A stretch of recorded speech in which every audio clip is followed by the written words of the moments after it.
I don't know who Saru thinks he's kidding here, but he's clearly punishing his senior officers by giving everyone else on the ship the day off and making middle management come to dinner with him at a dinner party that he's arranged. Very Michael Scott moment from Saru, I think, right there, where that's an office moment in the waiting, a David Brent, Michael Scott moment. Saru throwing a good party though, I suppose, even though, which is better, to have the day off or to have to go to your boss's dinner? What say you? Well, I'm assuming everybody who had the day off hasn't eaten in 3 weeks, so I would probably go with the crew who gets to have the dinner. Is this the platform episode of Star Trek Discovery, where Saru's just got enough eggs for 6 people? I'm down.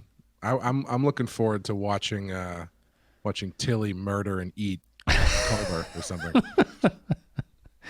We're going to be talking about Forget Me Not, which is the latest episode of Star Trek Discovery. We're going to take a break, play a clip. We'll come back and we will break it down.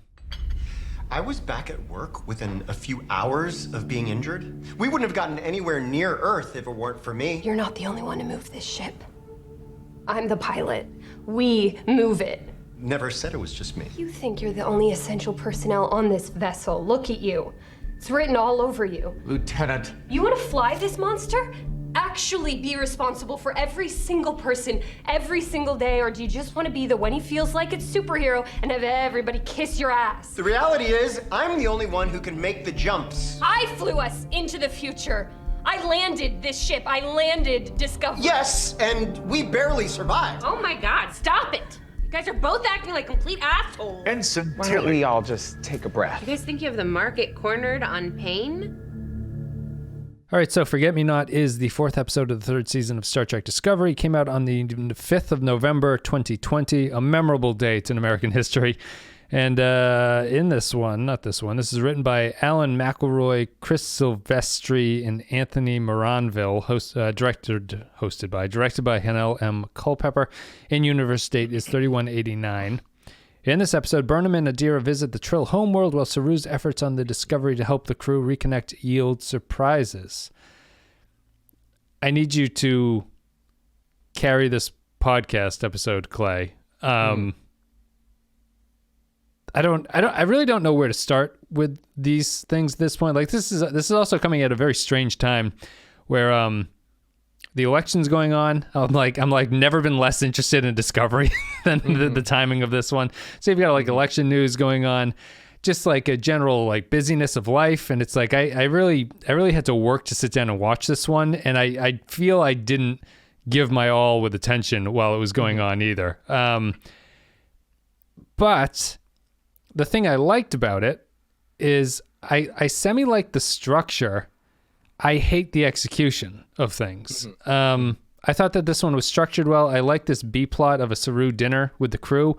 I thought everything that happened in the dinner was like fucking embarrassing for the show, that it was like just basically horrible writing that is just continues everything that I dislike about Discovery. But I like the idea of Saru doing it. And then the Trill stuff was the same. I like the idea, but I hate the execution of what they've done here, which is, this is typical Discovery. The Trill plot should have been a season-long story where the death of Gray doesn't happen until I know who the fuck Gray is, and then I can care when this person dies and passes on their memories to somebody else. But anyway, I think I'll need you to guide me because I'm fairly irrational towards it at this point. Yeah, I kind of went both ways with it as well. I think overall as an episode of Discovery, I liked it quite a bit.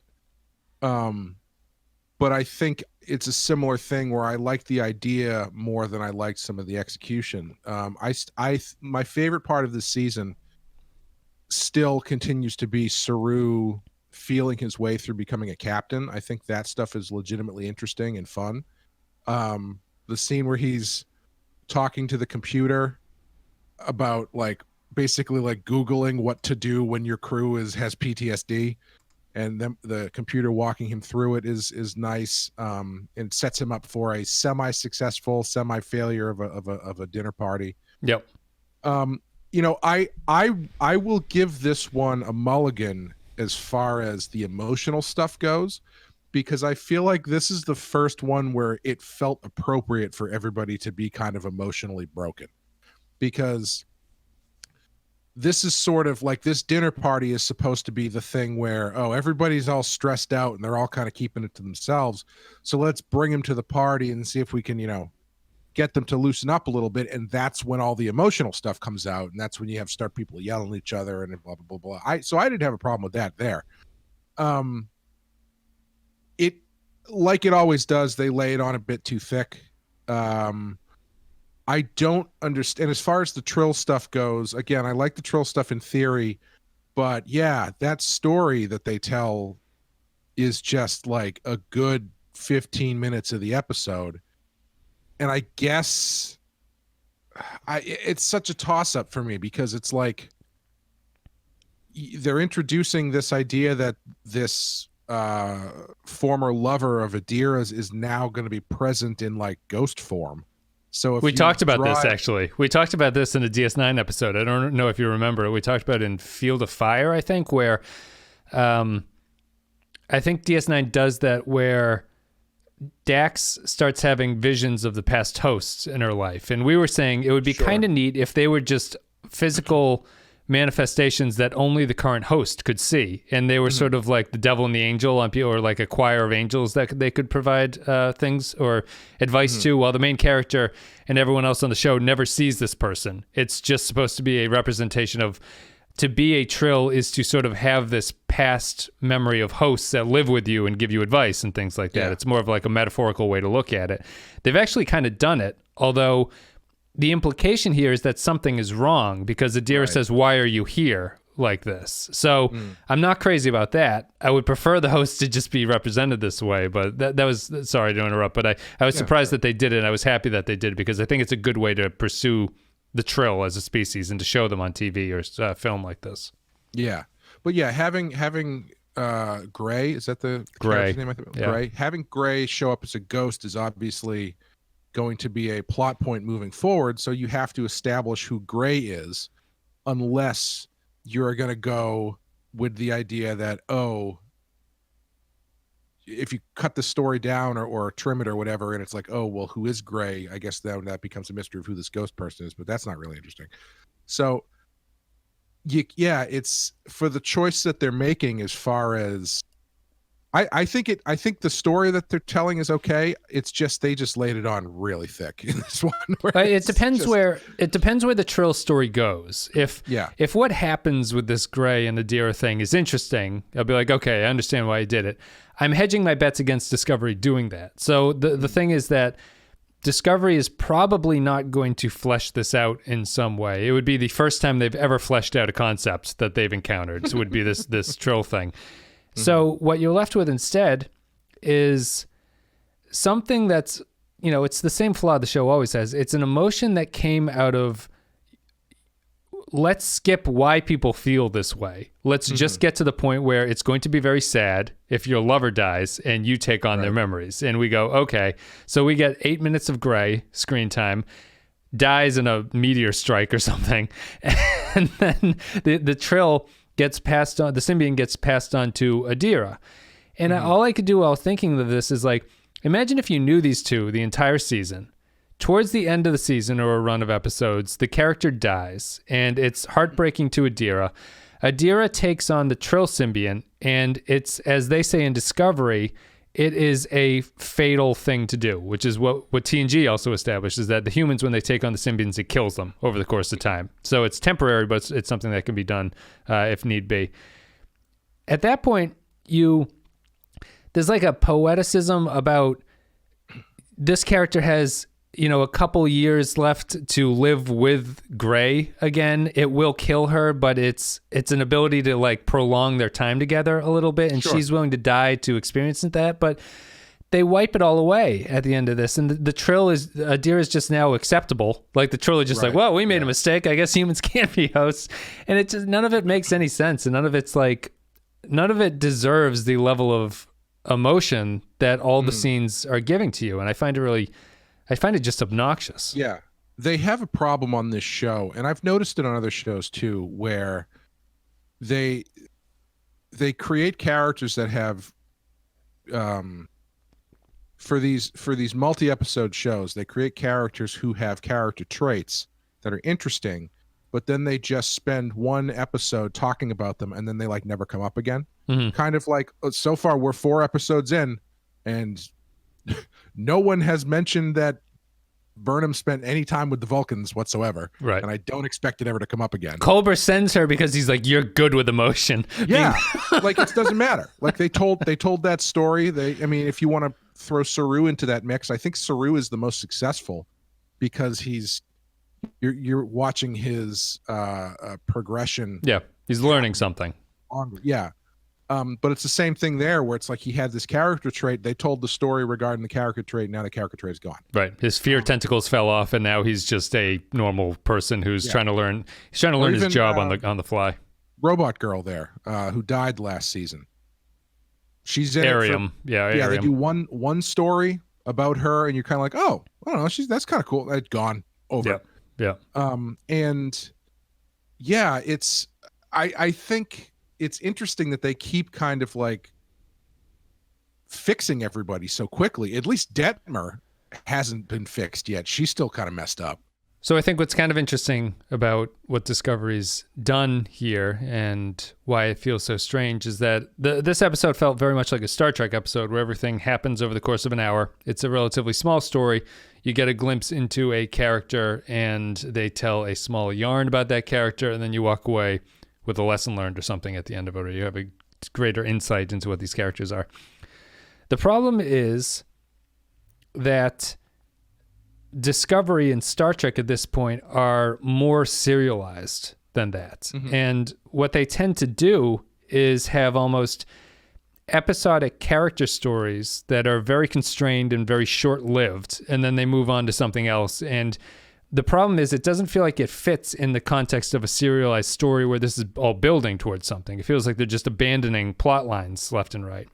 The other thing is that I think that they're terrible at telling episodic standalone stories. So you walk away thinking, well, they're going to come back to this, right? Like, this has to be something that they're going to revisit, or this is going to be something, but they never come back to it. So they're kind of combining the worst aspects of not those two approaches, but they're combining the wrong stylistic choices about those two choices into a new show, and I never feel like it works. Outside of weird one-offs like Magic to Make the Sanest Man Go Mad, which is clearly an episodic standalone episode, and it works in that regard, this doesn't. It just feels like a weak serialized story where nothing ever is going to pan out for you because it's not totally important, and it's not what they're trying to do is connect all the dots down the line.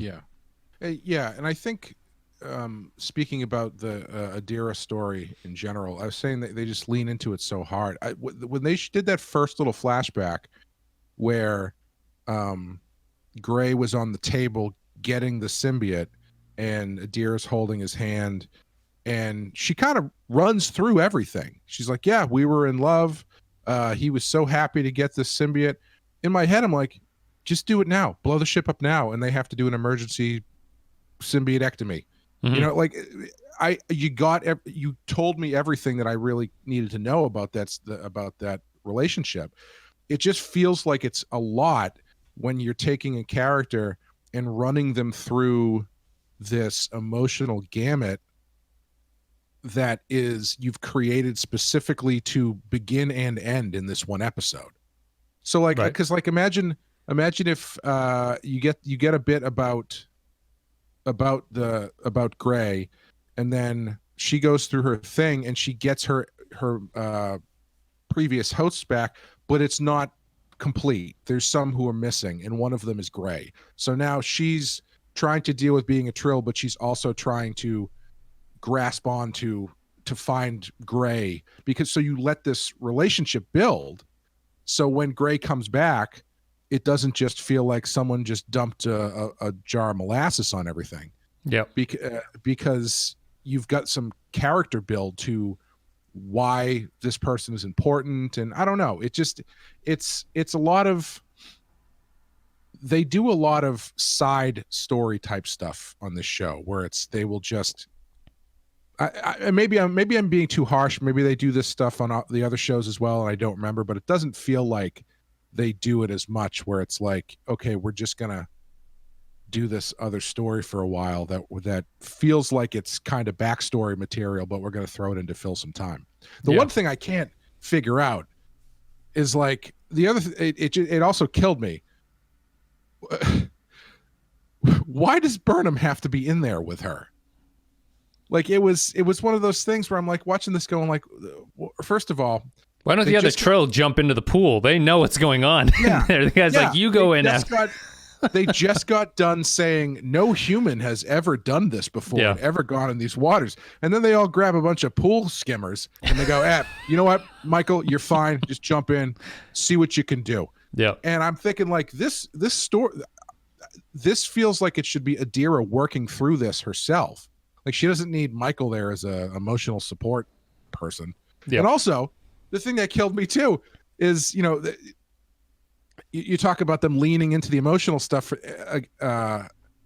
and forgetting about the other story stuff. And it's like the end of this, the reason they go there is so they can talk to the hell's his name? Tall. Senatol, I think is the yeah. That sounds like a drug. They want to talk to Senatol, right? Yeah. And so they go through this whole process.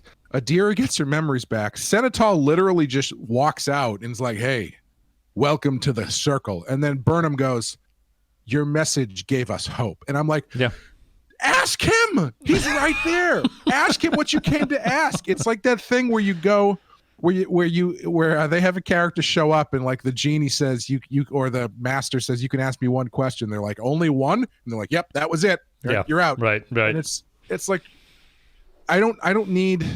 And then the information that she gets from Senatol happens off screen. Yep. So it's, I don't know. It's like, Adira shows her on a Palm Pilot thing, and she goes here. So we know it's got to be something strange, but it's not stated where they're going.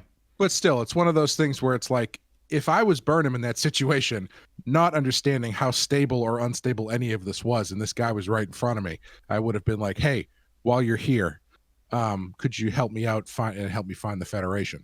Yeah. I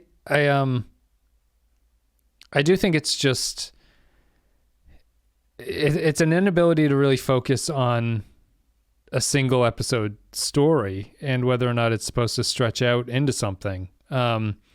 I just feel that this story would be better stretched out over a season of getting to know the Trill characters. I agree, but also, I guess what I'm going to say is not in line with what you're saying, but if the ghost thing continues, is this the second time that they've done in 3 seasons? They've done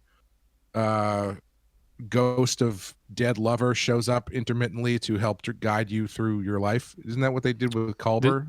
They did it with Pike too, didn't they? They showed him he was dreaming about the blonde from the Telosian planet, wasn't he? Oh, sure. But like it was that was only a few pop-ups. It wasn't like after Culber died, it was like a season-long thing where he kept showing up, right? In ghost form. I think so. I remembering that. I honestly even sometimes forget that Culber died. And I know that's the focus of this episode and stuff. I wouldn't disagree with you. They do tend to stick with like haunting visions of people, and it happened with Tilly, right? In the alien friend, who's the spore, who's the mycelial spore that is reincarnated as a person, I think. Yeah. I'll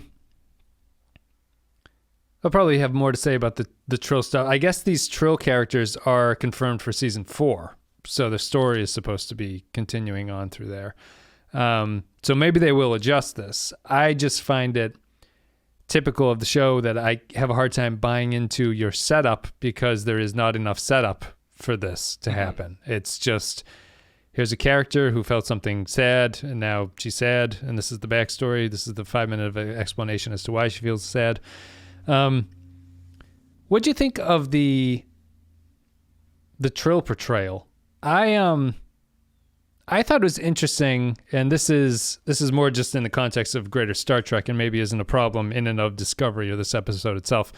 To me, these Trill felt like an interesting combination of Bajoran Trill. Like the way that it's continuing with Discovery's faithifying of everything. Yeah. The Trill are now almost explicitly religious about what they're doing, and that was never the case in DS9 or anything. They had their ceremonies and stuff like that, but none of the Trill were walking around going like, it's a disgrace for a Trill to be in like. Well, yes. To be fair, though, 1,000 years in the future. That's the caveat that could have changed things. Most of their people have been destroyed or whatever, so it's just a very small number who are kind of insular in their beliefs now. So I don't find it to be that big a deal. However, yeah, it's just another thing on this show where it's like it's a faith it's a religion basically. It's not, but it's not interested in the how did they get there aspect. It's not interested in the Trill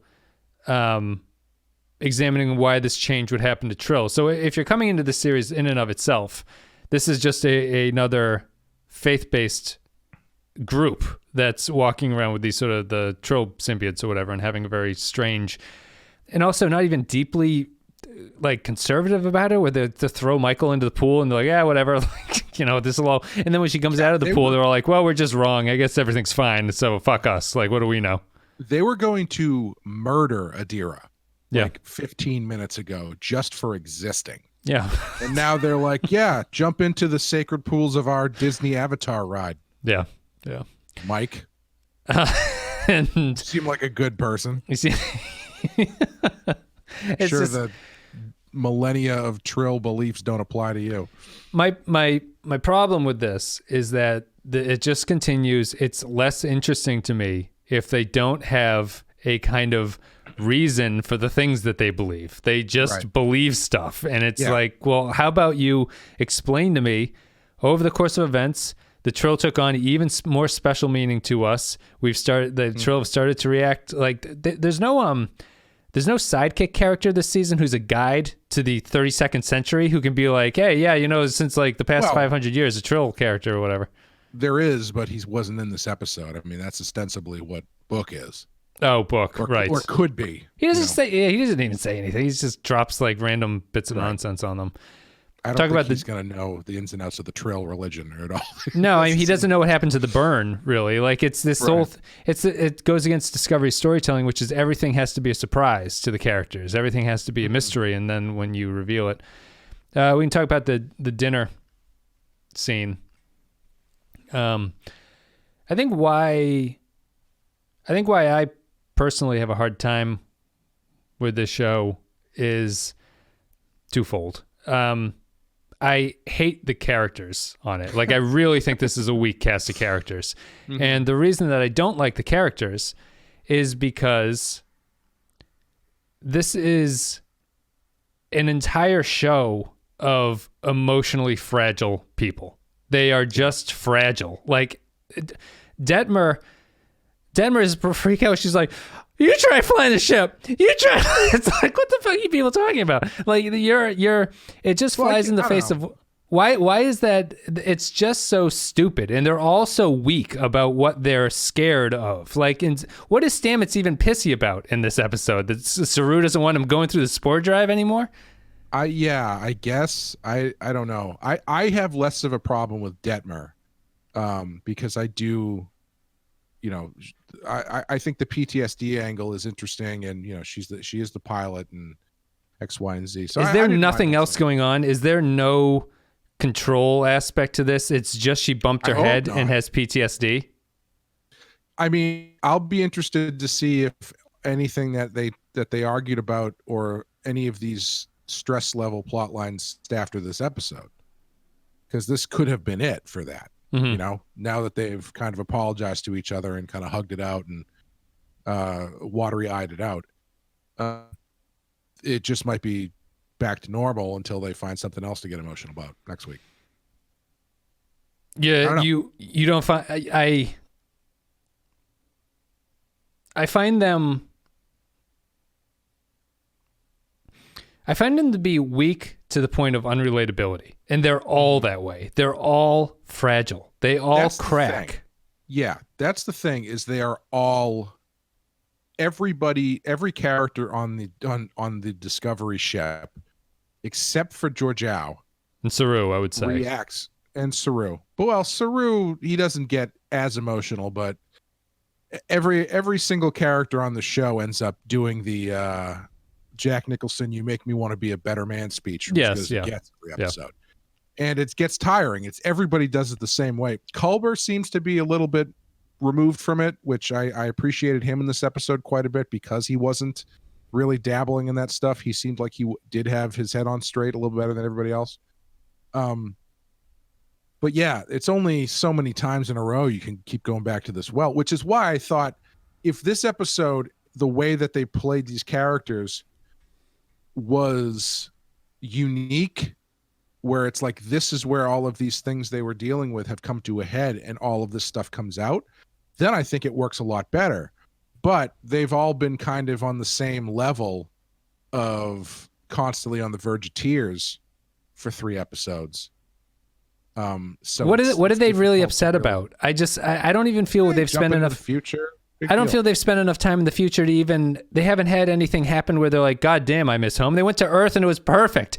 There's nothing wrong with them. That doesn't track, obviously. Well, but I think Culber covers it. I think they do a good job in that opening log. That just sounded really funny to me. Every morning I do a good job in my opening. Sorry. Can't start a day off without a good log. Yeah. But they do a good job in the opening log, kind of mirroring the same kind of thing they do in Star Trek Beyond, where they kind of give you a rundown of where everybody is emotionally and mentally and stuff. So I think that worked pretty well to set up what they're going through, as far as, like, it's 1,000 years. They've outlived everything. There's nothing for them to look forward to because everything they know is gone. That stuff is, I think they voice well. I disagree, because all that they know is each other, and they're all still together. So there's not, like, in the context of this TV show, sure, I guess in some fantastical version of this, they're thinking about their parents who died 900 years ago or whatever. But in the context of the TV show, all these characters know, all they know is each other. And none of them are gone. None of them have had any change. Burnham was gone for 9 months, and she's back now, and and everything is fine. And the Federation still exists. They're going to find it, and they're going to do things. Earth has never looked better. Earth is fine. They are mildly stressed because they've had 3 days of being in the future and not knowing what's going on. And they're acting as if they've gone to fucking Vietnam together. And it's like, nothing bad has happened to any of you. Nothing bad has happened. Half the crew chose to stay back. You went through. This is your job. This is apparently what the foundation of the show is supposed to be, is that this is kind of your job, and you're supposed to be better than this, and you're supposed to be like 5 years before Kirk was going to voice all these opinions. And now you're in the future, and you're crying all the time about everything. And Detmer is like, you try flying the ship next time. It's like, God, what the hell are people talking about? This is just absurd. It's not even drama born of the events of the episodes. It's not stuff you see. It's just supposed to be petty, bickering bullshit with each other, and none of the characters are going to grow on you if that's the way that they're just talking to each other about this. I have no idea what Stamets' problem is in this episode. I have no idea why he's so grumpy and pissy, outside of that's just the way the character is, and Anthony Rapp seems incapable of playing him in any other way than that. And it's really annoying. It's really stupid. Yeah, I think for this episode specifically, the idea is everybody's really on edge and dealing with stuff. That's it. And it's like, your mileage is going to vary as far as whether or not that's enough. Because yeah, I don't think they really do the log and scan sequence. There's not a ton that they really do that gets into any of that stuff. But I agree a bit that I'm willing to believe. I'm willing to believe that the jumping into the future thing and everything that they've dealt with, and the trying to deal with the realization that everybody is in their life outside of the ship is gone, that's going to take a mental and emotional toll on you. But again, I don't disagree that all of that stuff is very off screen, and you're not really seeing it invested much because you're 3 seasons into a show where everybody's remained large range for the moment. It's I don't know. I don't know what the answer is there, honestly. There's some comments on the Discord. People were able to start to, I feel like they are either forgetting about or just managing to look past the emotionality of everything. I feel that the reason why the show gets tiresome to review is that it's constantly the same every single time. It's not like it's the same energy every episode. It's the same energy. It's the same stuff. And I'm starting to fade into it. And I was watching it last night, and my wife was just kind of walking in and out, and I'm watching and just like, this is standard Discovery. And she comes in and she mocked the way Burnham said something, and she came in and Amy just mocked it, going like, and we have to get back to the ship, she put the emphasis on the emotion that at that point had kind of faded from me, and her highlighting it pointed out to me, it's like, why is Burnham talking that way constantly? Why is the music always swelling all the time? There's no downside to it. And I'm still, the point I made last week about this being like a new generation's Star Trek is, it's really the only way I can see the show at this point. I just see so much. It reminds me of Twitter. It's just soft people bitching endlessly about things. And it's like, nothing is anyone's fault ever. It's always just some stupid fucking misunderstanding or something like that. Like there's never conflict. It's just people whining about stuff. And it's like, that's what I feel that it is. And the only people who disagree with me are Zoomers. So I imagine that I'm onto something with this. It just gets, I think gets really old. I think it goes to the core of ultimately not having characters who are well established in their personalities. Personalities and point of views and the actions that they take that are backed up by them. Because if you think of like, we've done this a million times, but if you think of Deep Space Nine, go through the cast, you can create a situation, and then pick 3 characters from that cast and put them there, and then you can very easily extrapolate that out into how they would react to that situation because of the characters that they are. Yeah. And the way that they've been written and created, and the way that they've grown, and the precedent that they've set for themselves based on how many seasons you're into. On this one, I think part of the reason that they're constantly just bickering and being emotional is because nobody has that a level of character. If you picked a situation and picked any 3 random characters off of this ship, and I said, okay, how do each one of these react to the situation, and how do those reactions create conflict among them? I don't think you can do it, because I don't know what to do. Like if you said, okay, you've got Tilly, Detmer, and Saru in a situation, or even Stamets. Stamets is the worst. Yeah. Tilly, Detmer, and Stamets. I don't know. They're just going to snipe at each other. Yeah. That's the only thing I know that they do. I don't really know who Tilly is as a character, because she doesn't really attitude to do anything really, except get into emotional arguments with people. And it's the same with everybody else. Tilly's actually degraded, I think, in my mind. I think so too. I like her as much as I did last season. She's kind of on the way down for some reason. Yeah, I mean, she used to have she's always had that nervous energy thing going, right? But before, it used to be semi-channeled in a positive way. Like she was a damaged person who was trying to be overly positive to get around that kind of stuff with her mother. She had the issues with her mother, and she has issues with her self-confidence, but she was sort of a chatterbox because she was trying to overcompensate for herself. Here, she just weepily chatters about being sad all the time. And it doesn't have this at least a little bit of nuance as to why the character is acting that way. It's just her being sad, but in a Tilly type of way. Stamets, I'd agree with you. Stamets has no point of view about anything, which is why his point about why he's angry in this episode doesn't land with me, because I have no idea what the fuck he's upset about. Culber semi has a point of view. Georgiou has a point of view, but I have no idea how it fits in this universe and how it's supposed to be applicable to any of the stories that they're telling. And I don't. I was gonna say, well, you might be able to make the case that you could Georgiou, but even she is essentially reduced to a background character who just is snarky at people. Yeah. That's continues to not fit. done. Well, and interestingly, even though she's like the other characters, it still seems comically strange when they cut to her at a dinner scene and she says something, and it's like, why is she there? Why is she there?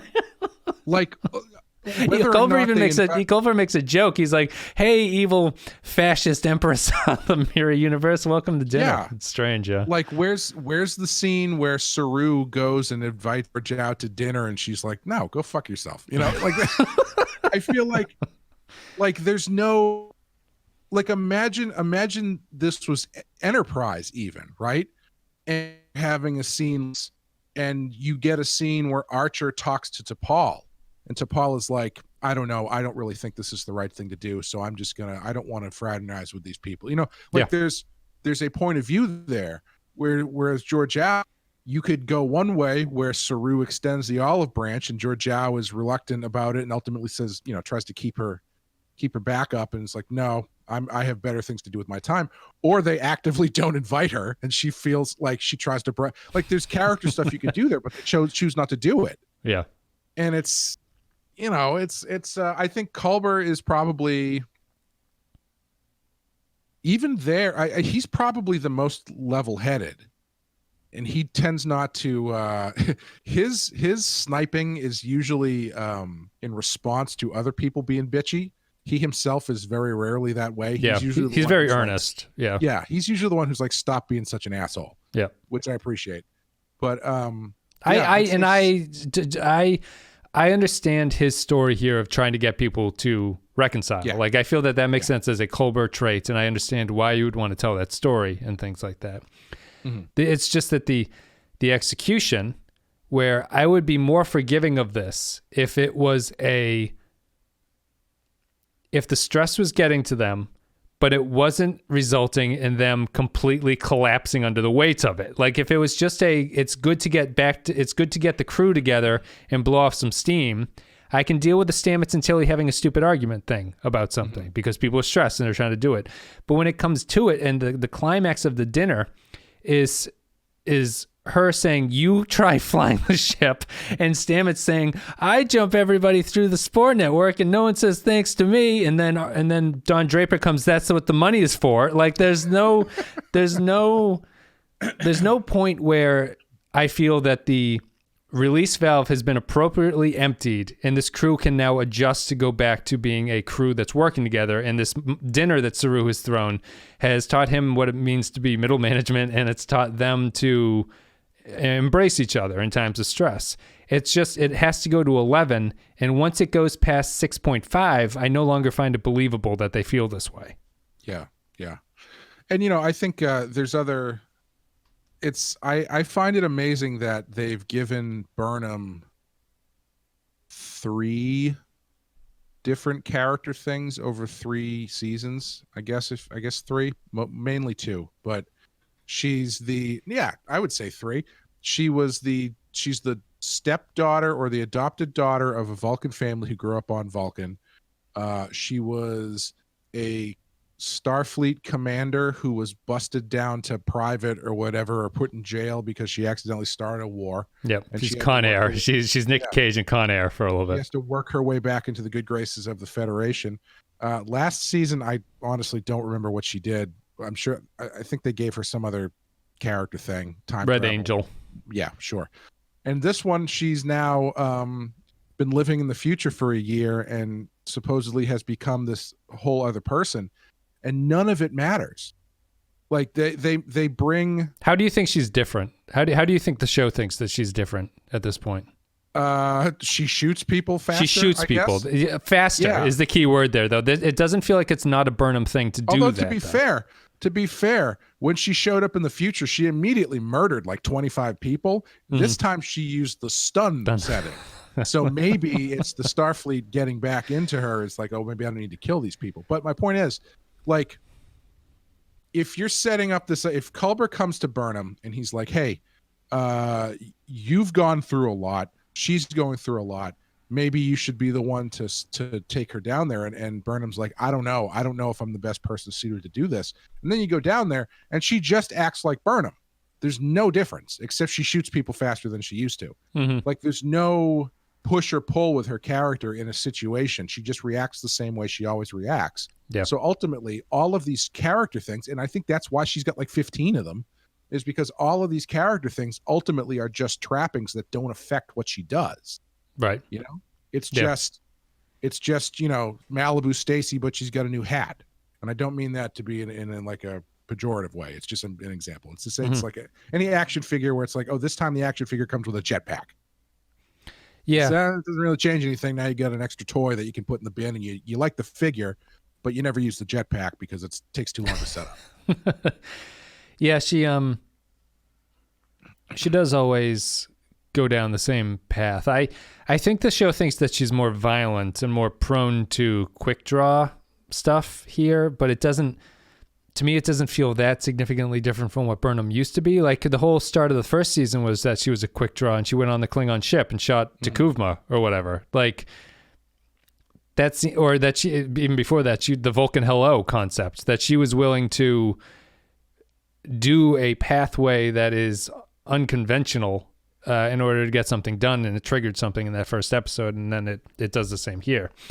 And also, like, if you're going to send her down there on this mission with Adira and end up dunking her into the sacred waters of Lake Minnetonka or whatever they got going over there. Yep. Milk bath. That should, it reminded me of the precogs from... yes, it's very much like Minority Report. Yeah. I feel like putting Burnham in there needs to mean something to Burnham, or it needs to have a character element or a character story for Burnham, and it doesn't. All she is there to do is basically say, work harder, concentrate harder. Open the box. What's in the box? What's in the box? What's in the box? Stay, California, stay away now. John Doe has the upper hand. Gray's hair was so lovely, wasn't it, Adira? Agreed. You know, it's like, why even put it? What's the point? Like, is it if it's Adira's story, then Burnham doesn't need to be in there. Right, doesn't need to be there. Yeah. And if Burnham is part of the story, then there has to be some sort of character change where it's like, you know, either her approach when they get there ultimately becomes altered by what she goes through when she's in the milk bath thing, or something like that. And it's just ultimately she's just there as a vehicle. Yeah. Yeah, no, I totally agree. I don't know why she's there. I don't know why she she's not even like taken aback by any of it. She's inside this, like, the inner workings of Doctor Who mythology, and she's just like, a lot of wires in here. You know, it's and then these like 5 ghosts come out. Yeah. Yeah, these 5 ghosts come out, and she's like, thank you for your service. Oh, you live inside her now? I went through time, so this stuff doesn't fit. I've lived in this future for 8 months, so I've seen pretty much everything. Adira also has a clunky reason at the end for going with Burnham, where she's like, the symbionts are a gift for everybody, and everyone goes, yes. And you go, what the fuck does that mean? Like, well, why? That's the thing. Why does she have to be fixed? I mean, clearly there's an element that's broken still, but like, it's like, okay, now she's fine, she's got the information, I'm just gonna go hang out on the ship, I guess. I don't know.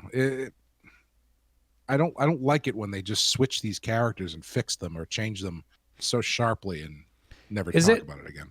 Is it strange that the two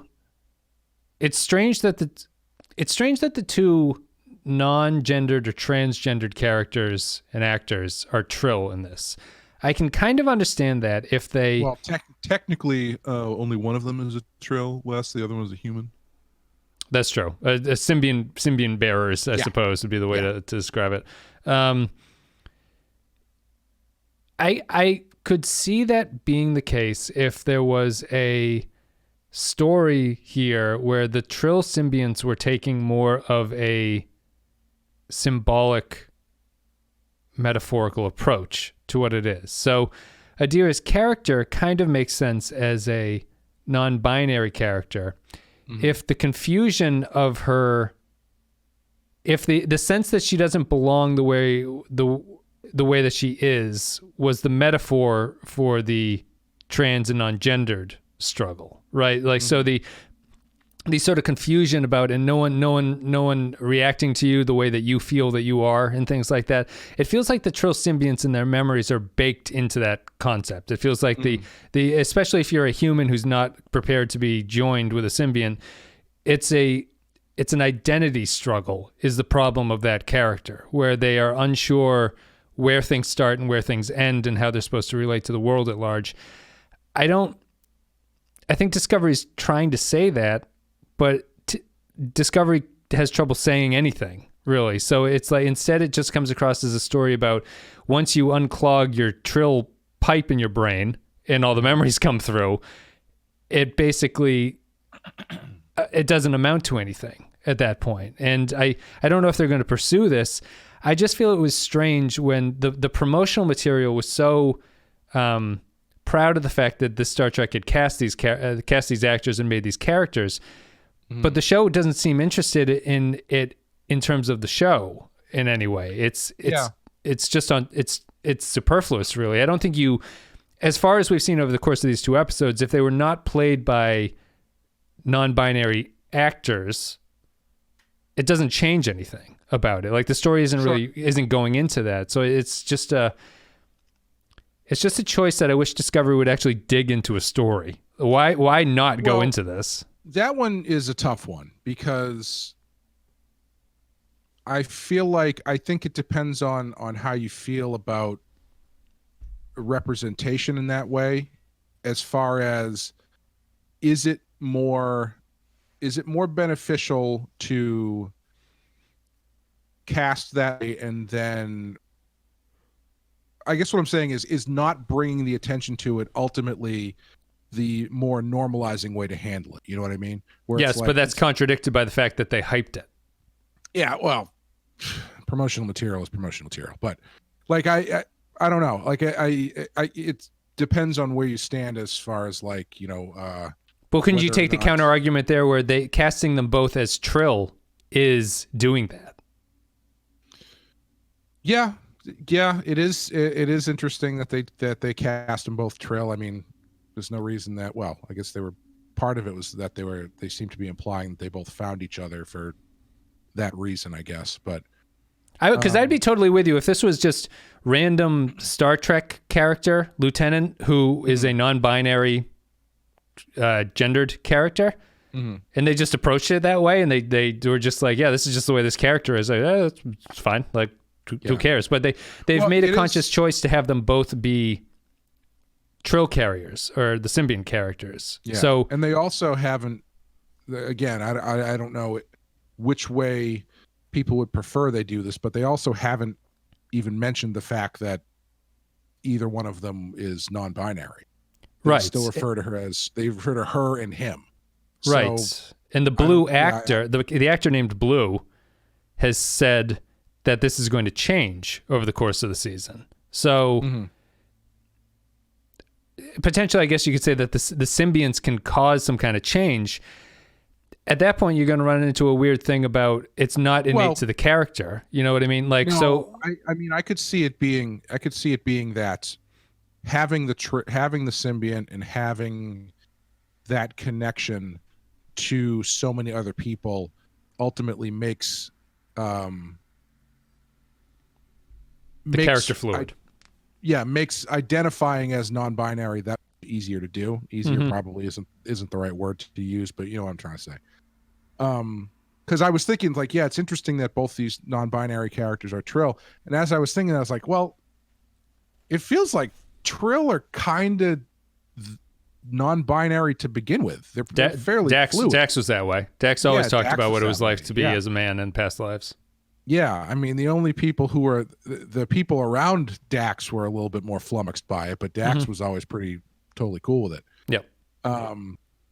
So yeah, is it just a more modern literalization of the idea of the Trill, which is that you are not really bound by that stuff to begin with because of, I don't know. We'll see what they do with it. It's tough to say. I think it's tough to call that stuff because at this point, because so little with the characters up to this point.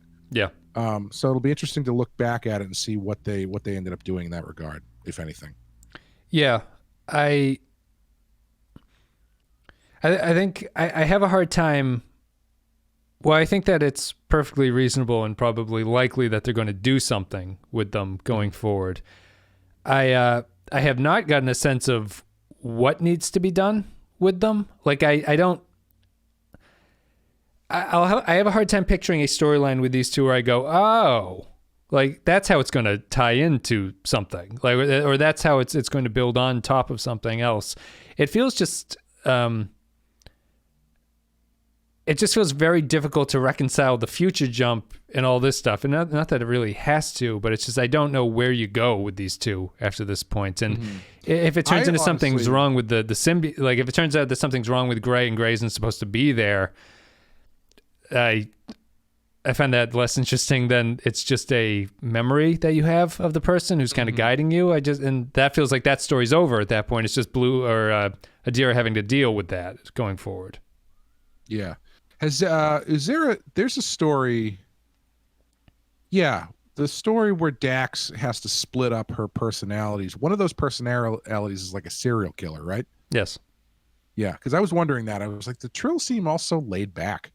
Are there not Trills who are, have like 3 or 4 generations inside them that were killers or something? Yeah, they do. But yeah, it's, I think, because I mean that's I always find that interesting. It's like the one darker element that keeps popping up, but that's neither here nor there. But I think in a sense how many episodes is this season? 12, 13, I think. Jeez, that's it. Damn, because we're a quarter of the way through, and I'm still not even totally sure what the story of this season is. Yeah, that's kind of what I'm saying. The Federation. Yeah. Let me see here. There are 13 episodes. 13? Okay. Yeah. Yeah. I don't know. I mean, I think that's the weird. Do you find that this season thus far is more episodic than serialized? Yes. Probably even more so than season 2 was. Yeah. Because a lot of it comes down to the fact that the plot so far is very much a video game quest thing where go to this village, find this guy, and this guy tells you you need to go to Mount Kilimanjaro to collect the golden feather, and then you get up there and you get that, and then you go down and back. They're just kind of jumping around in search of the Federation, which you would think would give it a very episodic feel. But I think that the way that they layer serialization on top of them trying to do more episodic storytelling is sloppy. And it doesn't give you a cohesive, like, oh, this is what this season is supposed to be about, or this is probably the reason why I have a problem with the stress storyline, because I don't think that for that storyline to sell, you either have to lower the stakes of their stress, or you do this stress out thing in 3 episodes from now, where you've spent 7 episodes showing me why they're all stressed out about this, and they haven't done either of those things, so it's not satisfying. So I've been trying to think, this episode in particular. Do you think this episode, I guess I was going to say, is it that different from the way they would handle it on TNG, but I guess it's probably closer to like how they would handle something on Deep Space Nine, where it's a little bit more serialized. Do you think this story as it stands is similar to a Deep Space Nine episode? Because I'm just trying to think of the way that the story that they were trying to tell and the way that they did it. Because it feels like it just doesn't feel right, because they spend so much time trying to get you to, like, laying it on so thick, trying to get you to care about this lover that we were just being introduced to, and all of the stuff with the PTSD and whatnot, and the sniping at each other. Maybe it's a weird question to ask, but like I'm trying to think, if they did this episode at Deep Space Nine, would they have done the same thing regarding this lover side plot where they spend so much time giving you these flashbacks and stuff? No. What would they have done differently? DS9 would have... The Trill would have... What would they have done? I mean, fundamentally, the problem there, I think, is the fact that you don't get to know enough of these characters to pair off against what they think that the sacrifice is going to be. So the symbiont story, it's hard to say. I mean, you can if you have any thoughts about it. I just think that DS9 would have more effectively shown me the tragedy of the symbiont handoff at the end. And to me, what DS9 would not have done was, after this memory has been opened up, the Adira character would not go, I feel great. Yeah. Onward. The tragedy is that the dying and the symbiont being passed is more metaphorical and means more than just that person gets to live with you at that point. There's like a story to the symbionts are a way to connect with past lives or lovers or friends or whatever. And Discovery undoes that by just making it a happy ending where Adira is now okay and the whole Trill planet is okay with everything that's happened. And I don't know what the moral of that story is. It's Discovery treats it like therapy, which is that once you realize the problem and you say it, it no longer becomes a problem to you anymore. But the deeper storytelling is that it lasts and it means something to a character. It's not just curing them. It's about it meaning something to them. That's ultimately what I think the problem is with this show so far, is like an episode like this, you get to the end and I don't know what I'm supposed to have taken from them. You know, and we talk about that in Enterprise too, where they do episodes where it's like by the end I go, I don't understand what I'm supposed to take from this. Right. There's these decisions that were made that no one comments on that seem like they should be a big deal, but it's just there to be. It's just there like someone talking a story. It's not, you're not taking anything away from it. It's like someone summarizing a story. Yeah. Yeah. No, and I agree. It's like it almost feels like if you think about this story with Adira, it's like someone telling you the story and just being like, oh my God, it was so sad. They were so in love and then they died, and then at the end of it, you're like, yeah, that sounds pretty sad. Right. Like what you're waiting for the punchline. You're waiting for not the punchline, but you're waiting for the emotional, you're waiting for the crux of the story to be like, and like the Discovery version of that is, it's so sad, the person died, and then if someone was telling you the story and they're like, oh, but they actually found they found this diary that they didn't know that this person had been keeping, and they opened it and it was full of all these memories of times that this person had written about, the times that they had shared together, and and you're like, oh, like what a nice, that person is gone now at this point, but it's nice that this person found this sort of magical system to relive their past with them. And Discovery doesn't treat it that way. Discovery just goes, yeah, well, that was sad, onwards, and here's a new cast member to add to the series credits and stuff. And I just don't find it's not affecting. And if it's not affecting and it's not interestingly sci-fi-ish for me, I don't know really what I'm supposed to pull from that. So, I know we're running pretty long here, but I'm really circling back to the religiosity of everything. I'm really fascinated by this. Like, why have they swung so hard in that direction? I thought like last season was an anomaly because they were going for this angel metaphor. Yeah, angel and Pike is redemption. A man of faith, and Burnham is more of a practical whatever science. Remember when Pike said he was a man of faith in that one episode? Yeah. Can't wait till that. I can't wait till they bring that up all the time on Strange New World. What's that? They're never going to do that. Oh, okay. Yeah. But like, why? What is it? Why do they keep swinging so far into this religious nature of stuff? It's like we were joking. We had watched for Rotten Heart Picture Show. We had watched Wreck, and then you and I had watched. The three of us had watched The Platform, which are both Spanish movies.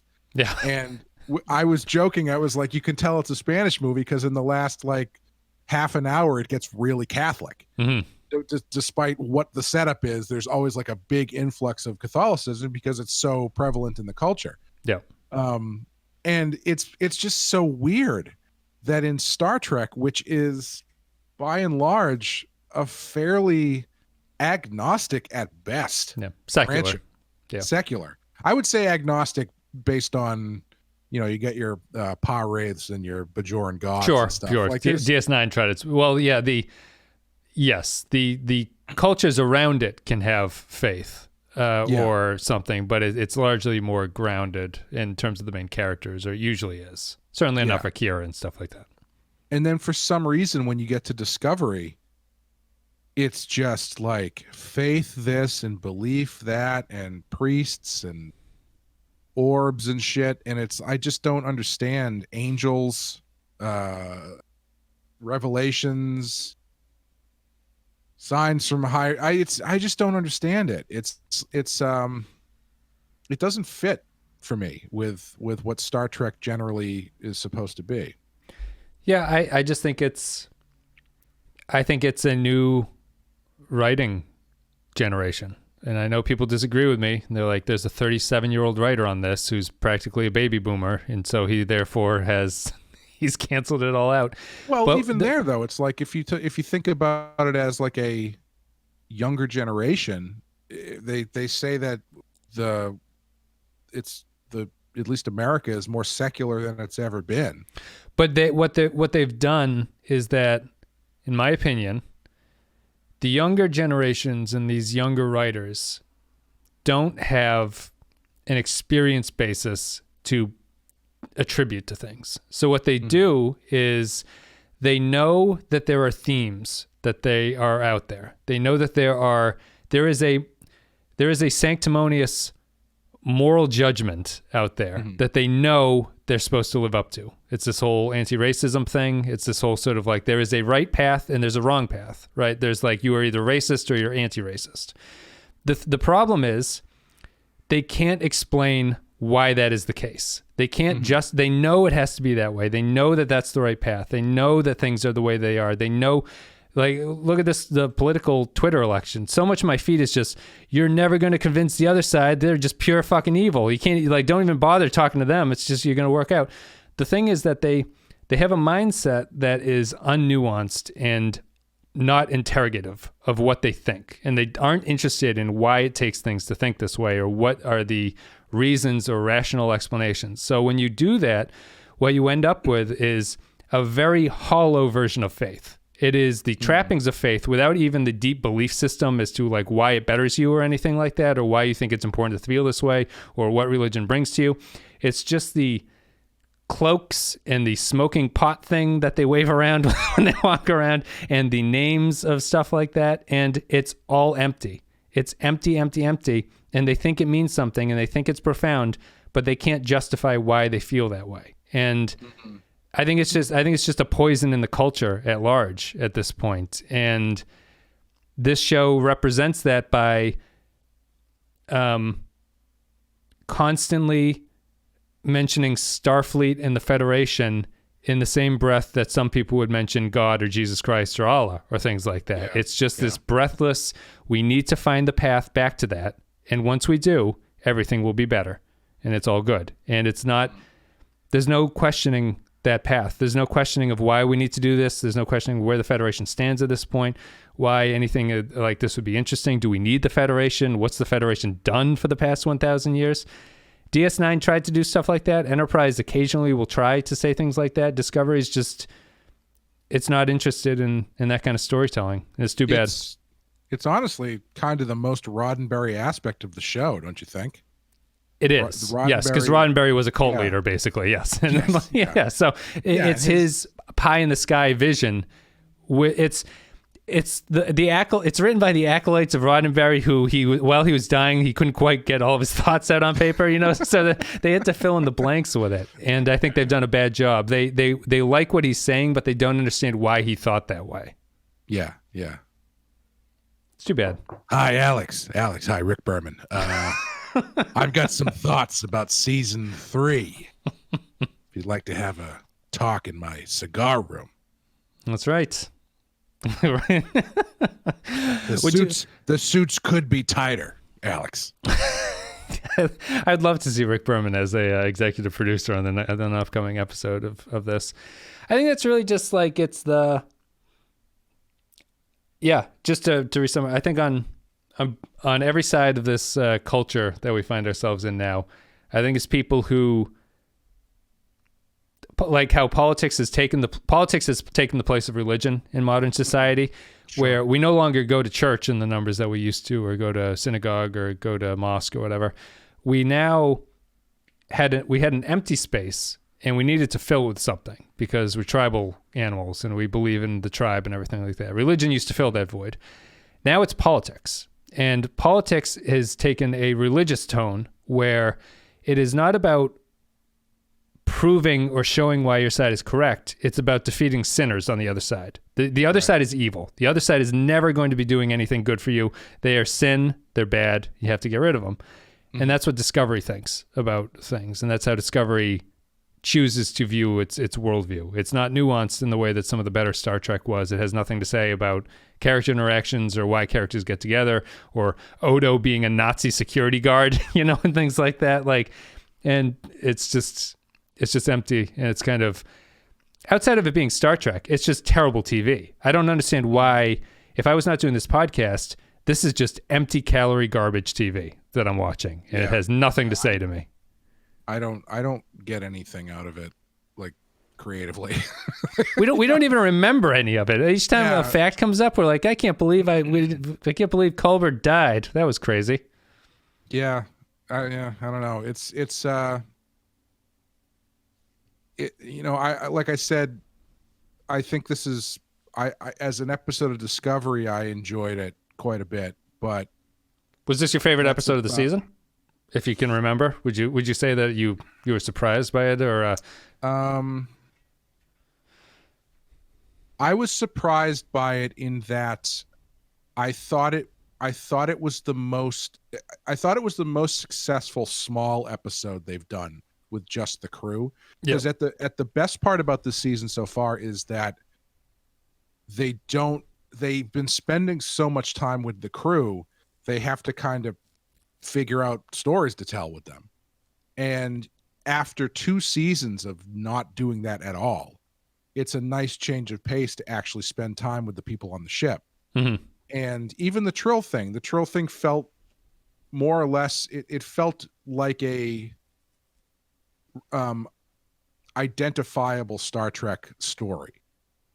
That being said, ultimately it feels like it's just empty calories, because I don't know what I'm supposed to get out of it at the end. Like, if there's nothing about it that I'm going to go like, oh, it had this really great part, you should check it out, or it's just someone telling a story at me instead of me engaging with a story. And then when it's over, I forget what happened, and then next week they'll do it all over again.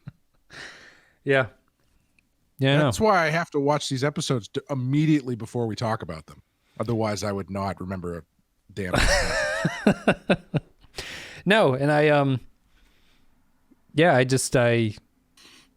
apologize if people listen to the show and they get annoyed by my negativity towards this one, but this is like, why stop now?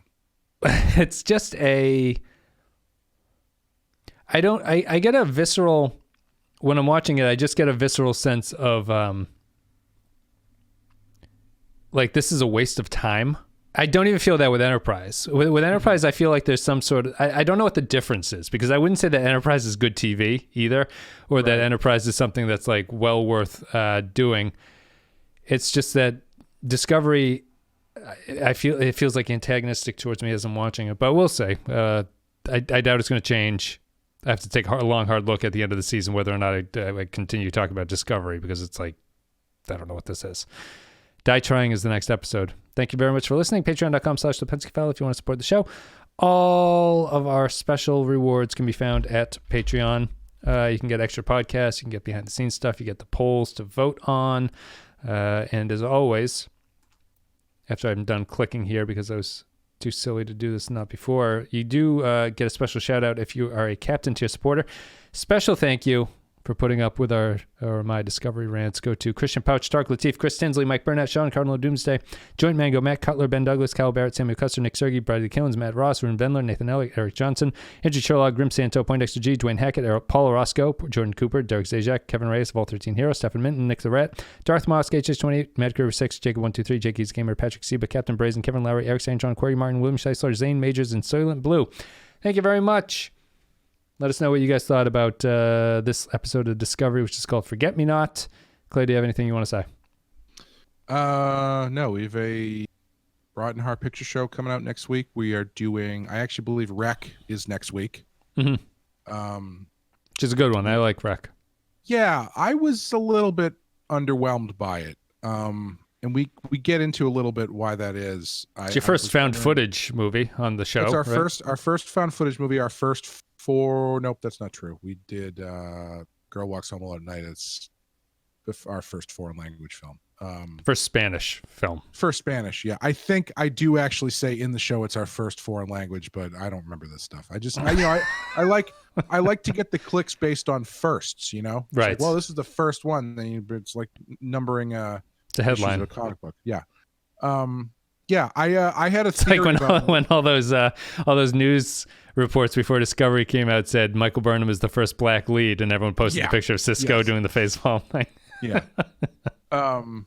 I had a theory about why Rec didn't click with me, and it had a lot to do with the current global COVID health crisis we're in.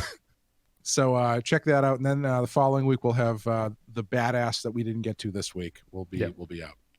Yeah, Rec is a virus causes a zombie lost footage or found footage movie. Yeah. So, what do you stand on found footage? I like it when it's done well. I think it's the most, we talk about this a bit in the show too. It is the most revolutionary film change that I have lived through, because it basically took over genre filmmaking for 10 years, if not a little bit more. Even if it wasn't found footage, the idea of like the more documentary style shaky cam thing was everywhere. Cloverfield is found footage, right? And Cloverfield, Paranormal Activity, Blair Witch Project. I have a theory. We talk a little bit about how the rise in found footage stuff seems to align pretty well with 9/11 happening, which makes sense. I think when it's done well, it can be really well done. But I think the ones where it feels more like a contrivance, it's tougher to get into. And the ones they shake the camera too much, I just want to vomit. So. Badass and Ron Horror can be found at thepenskyfile.com. PenskyPodcast.com is where the Star Trek show can be found, and everything is on YouTube. And I guess that's it. We're done with this. Enterprise continues. Discovery continues, unfortunately. And we'll see where Discovery goes as this season moves along. Enterprise, we're moving into the second half of season 2. So that's it. Thank you very much for listening. We will see you later.